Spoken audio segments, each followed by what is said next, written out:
ان دلوں پر بھی زنگ آ جاتا ہے، جیسے کہ لوہے کے اوپر پانی پڑتا رہے تو اس کو زنگ آ جاتا ہے۔ پوچھا گیا فما جلاؤہا یا رسول اللہ، اے اللہ کے رسول ہماری تلواروں کو زنگ لگتا ہے، ہم پالش کرتے ہیں، سیکل کرتے ہیں، وہ پھر چمک اٹھتی ہیں۔ تو دل پر اگر زنگ آ جائے تو اس کا علاج کیا ہے؟ دو چیزیں فرمائی، کثرت و ذکر الموت و تلاوت القرآن۔ دو کام کرو کثرت سے، موت کو یاد رکھو، یہاں رہنا نہیں ہے، جانا ہے۔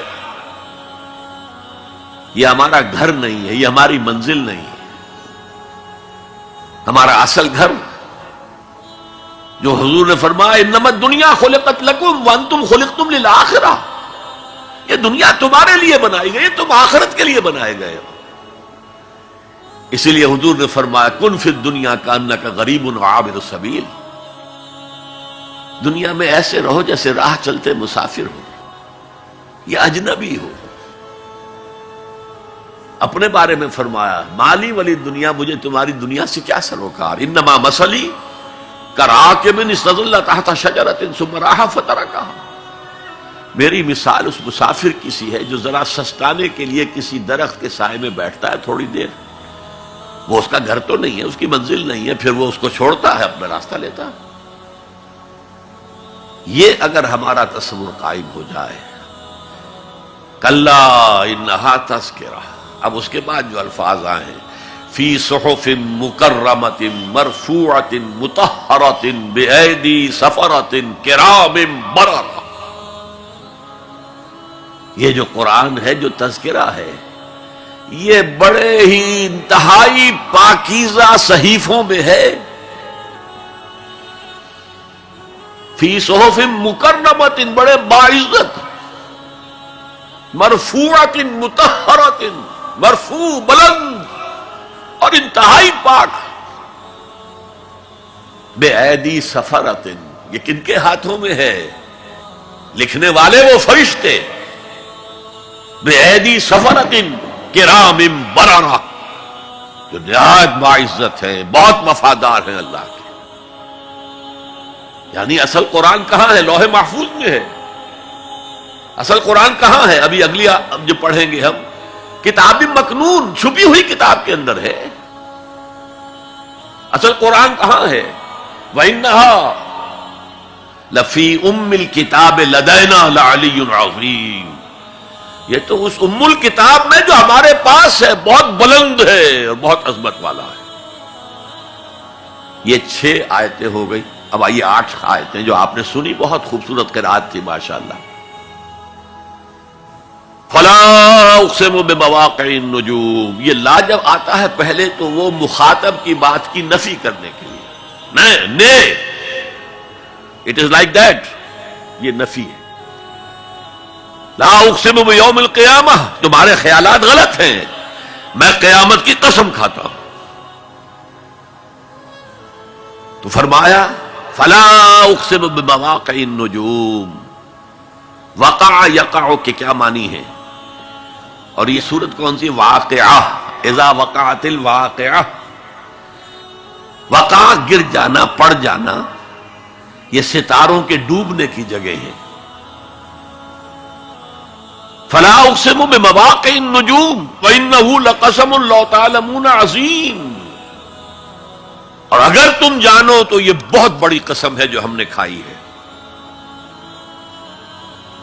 اس وقت کا انسان کیا سمجھتا کہ ستارے کہاں جاتے ہیں، کہاں غروب ہوتے ہیں، کہاں گرتے ہیں؟ آج ہمیں معلوم ہے۔ سورہ حامیم سجدہ میں جو کہا گیا ہے سنریہم آیاتنا فی الآفاق وفی انفسہم حتی یتبین لہم انہ الحق، ہم انہیں اپنی نشانیاں دکھائیں گے آفاق و انفس میں، یہاں تک کہ یہ بات واضح ہو جائے گی کہ قرآن حق ہے۔ آج ہمیں معلوم ہے خلا میں بلیک ہولز ہیں، اور یہ بلیک ہولز بڑے بڑے ستاروں کے پچکنے سے، پچک جانے سے پیدا ہوئے،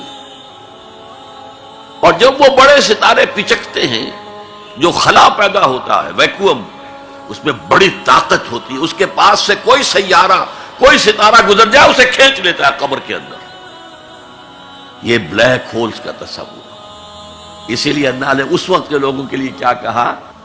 فلا اقسم بمواقع النجوم وانه لقسم لو تعلمون عظیم انه لقرآن کریم، یہ بہت باعزت قرآن ہے، فی کتاب مکنون، ایک چھپی ہوئی کتاب میں ہے،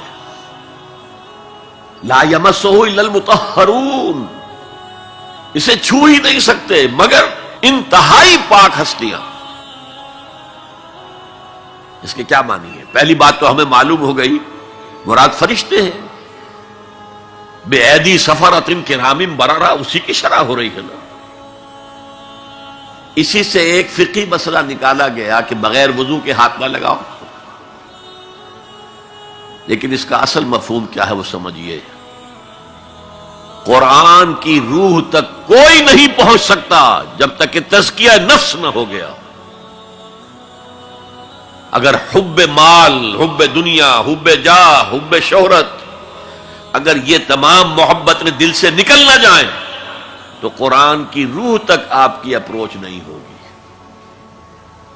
مولانا روم نے کہا ہے، اگرچہ ذرا میں سمجھتا ہوں کہ انہوں نے بہت سخت الفاظ استعمال کیے ہیں، ماز قرآن مغزہا برداشتے استخاں پیش سگاں انداختے، ہم نے قرآن سے اس کا مغز لے لیا ہے، جو ایسنس ہے وہ کھینچ لیا ہے، ہڈی کا گودا جو ہے وہ ہم نے نکال لیا ہے، ہڈیاں ہم نے پھینک دی ہیں کتوں کے سامنے جو لڑ رہے ہیں۔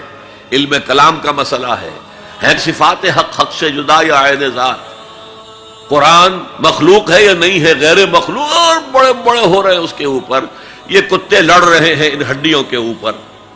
ہم نے اس میں سے اصل شے نکال لی، وہ کیا ہے؟ اللہ کی محبت، اللہ کی معرفت، یہ ہے اصل شے۔ معاذ قرآن مغزہ برداشتے استخاں پیش سگاں انداختے۔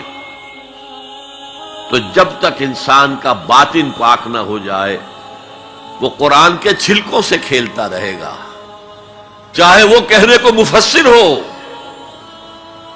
قرآن کے باطن تک کبھی نہیں پہنچے گا۔ یا رب فاجمعنی بكل الصحب والأحباب واكتب لنا أن ندخل الجنات بالريان